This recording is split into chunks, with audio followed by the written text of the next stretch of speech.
வரக்கூடிய சனி பயிற்சியில் சனி பகவான் இந்த ராசிகளுக்கெல்லாம் கெடுதல் செய்ய போகிறாரு, அந்த ராசிகளுக்கெல்லாம் அப்படி பண்ண போகிறாரு.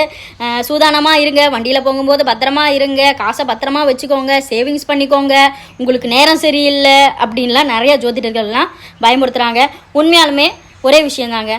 சனி பகவான் நம்ம வாழ்க்கையில் வரும்போது என்ன பண்ணுவார்னா, நம்மளுக்கு நல்லது எது கெட்டது எது, நம்மளை சுற்றி இருக்கிறவங்க நல்லவங்களா கெட்டவங்களா, எதுக்காக நம்ம கூட இருக்காங்க, நடிக்கிறாங்களா அப்படின்னு அவங்களோட முகத்தெரிய கிழிக்கிறதுக்காக தான் 7.5 வருஷங்கள் நம்ம கூட இருப்பார்.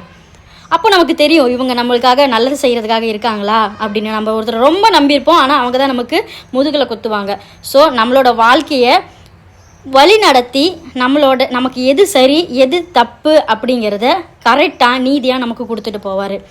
அவர் ஒரு நீதிமான். 9 கிரகங்கள்லேயே ஒரு நல்வழிப்படுத்தக்கூடிய கிரகம்னு பார்த்தீங்கன்னா சனி பகவான் தான். ஆனால் சனி பகவானை பற்றி எல்லாருமே தப்பாக சித்தரிக்கிறாங்க. உண்மையாலுமே ஒரு நேர்மையான நீதிமான்னு பார்த்தீங்கன்னா சனி பகவான் தான். அவர் கடவுளுக்கே வழி நடத்தும் போது, கடவுளுக்கே நல்லது எது கெட்டது எது அப்படிங்கும்போது 7.5 வருஷங்கள் 7.5 நிமிடங்கள் 7.5 நாட்கள்லாம் பிடித்திருக்கும் போது நம்மளாலலாம் என்ன பண்ண முடியும்?